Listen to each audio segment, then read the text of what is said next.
Assalamualaikum warahmatullahi wabarakatuh. Perkenalkan, nama saya Tio Mardana, mahasiswa Fakultas Hukum Universitas Juanda, semester akhir yang sekarang sedang meniti karir sebagai legal consultant.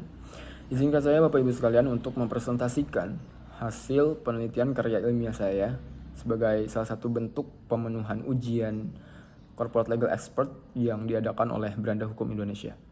Nah, di sini saya membawakan topik mengenai tanggung jawab etis dan yuridis aksi merger perusahaan rumah sakit swasta dengan tema analisis konflik antara profitabilitas serta misi sosial. Merger didefinisikan sebagai penggabungan perseroan, di mana aset dan kewajiban beralih secara hukum, sementara perseroan yang menggabungkan diri otomatis bubar. Merger ini diatur dalam Undang-Undang Nomor 40 Tahun 2007 tentang PT atau perseroan terbatas. Tujuan merger ini sendiri, Bapak Ibu sekalian, diantaranya meningkatkan efisiensi operasional, memperluas jaringan layanan, meningkatkan daya saing perusahaan, serta memperoleh keuntungan yang lebih besar melalui pengelolaan sumber daya yang terintegrasi. Bagaimana dengan merger perusahaan dalam industri rumah sakit swasta?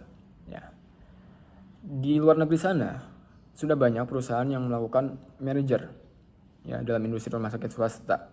Di Indonesia sendiri belum banyak, banyaknya melakukan akuisisi. Maka dari itu menurut saya penelitian ini sangat penting dilakukan untuk mengetahui bagaimana sih proses serta prosedur dalam melakukan aksi merger dalam industri kesehatan, khususnya penggabungan antara perusahaan rumah sakit swasta. Jika kita lihat fungsi dan tujuan rumah sakit, yakni diantaranya memberikan pelayanan kesehatan yang terjangkau, adil, dan berkualitas kepada masyarakat. Ketentuan ini diatur secara tegas dalam Undang-Undang Nomor 17 Tahun 2023 tentang Kesehatan. Nah, jika kita lihat tujuan merger dengan tujuan rumah sakit itu agak sedikit berbeda, sehingga berpotensi menimbulkan benturan kepentingan antara profitabilitas dengan misi sosial. Dampaknya, ini saya dapatkan data dari perusahaan yang merger di luar negeri sana ya. Di antaranya dampak merger terhadap rumah sakit swasta, yakni terjadinya kenaikan biaya pelayanan kesehatan yang dapat memberatkan pasien. Kedua, pengurangan jumlah tenaga medis demi efisiensi biaya. Ketiga, perubahan orientasi manajemen dari pelayanan berbasis kebutuhan pasien ke orientasi keuntungan. Keempat, penurunan tingkat kepuasan pasien yang pada akhirnya berdampak pada kepercayaan publik terhadap rumah sakit. Lalu apakah ini artinya rumah sakit tidak bisa di-merger? Jika kita analisis, merger itu selagi dia berbadan hukum, PT, itu masih bisa. Tetapi dengan ketentuan-ketentuan yang cukup kompleks. Di antaranya, pertama, memperkuat tata kelola dan kepatuhan hukum. Perusahaan rumah sakit swasta harus memperhatikan kepatuhan hukum yang berkaitan tentang rumah sakit, kesehatan, serta perusahaan. Kita harus menganalisis mengenai undang-undang yang berlaku untuk perusahaan dengan rumah sakit, sehingga tidak ada pelanggaran yang terjadi ketika ingin melakukan merger. Makanya peran corporate lawyer sangat penting dalam memperkuat tata kelola dan kepatuhan hukum ini. Kemudian menjaga misi sosial rumah sakit.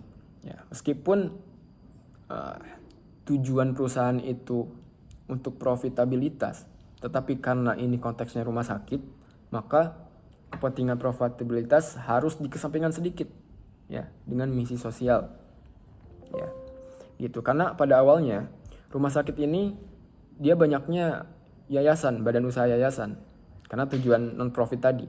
Tapi seiring perkembangannya zaman, mulailah dijadikan sebagai salah satu sumber keuntungan, gitu. Makanya berbentuk PT atau perseroan terbatas. Kemudian yang ketiga, meningkatkan transparansi kepada stakeholder atau pemegang saham. Setelah dianalisis dan dikaji mengenai kepatuhan hukumnya dan terhadap kepentingan misi sosial rumah sakit, perusahaan rumah sakit yang ingin merger juga harus transparan kepada stakeholder, yakni pemegang saham, agar nantinya tidak terjadi miskonsepsi gitu antara eksekutor dan pemegang saham. Lalu mengutamakan kesejahteraan dan perlindungan tenaga medis atau karyawan. Ya. Di beberapa kasus, aksi merger itu sering berdampak terhadap tenaga kerjanya. Maka dari itu, sama halnya dalam industri kesehatan, kita harus memperhatikan tenaga medis dan karyawan-karyawan yang terlibat dalam perusahaan rumah sakit swasta tersebut, agar nantinya tidak terjadi komplain dari para karyawan. Gitu. Lalu yang terakhir yakni melakukan evaluasi berkelanjutan pasca merger. Nah, ini sangat penting. Ketika sudah merger, bukan berarti perusahaan sudah bergabung dan sudah bebas. Justru disitulah kadang tantangannya banyak. Maka dari itu perlu melakukan evaluasi yang berkelanjutan. Disinilah tugas corporate lawyer sangat berpengaruh ya, untuk memastikan bahwa perusahaan rumah sakit ini benar-benar mematuhi peraturan dan etika operasionalnya. Gitu. Nah, kesimpulannya, secara keseluruhan manajer rumah sakit swasta di Indonesia harus dilakukan dengan memerlukan aspek yuridis dan etis agar tercapai tujuan ganda, yaitu meningkatkan daya saing dan profitabilitas perusahaan tanpa mengabaikan tanggung jawab sosial dalam pelayanan kesehatan kepada masyarakat. Ya. Itu sedikit materi dari saya mengenai penelitian kajian ilmiah ini. Mudah-mudahan bisa bermanfaat bagi para pelaku usaha, khususnya di industri kesehatan Indonesia ya. Sekian, wassalamualaikum warahmatullahi wabarakatuh.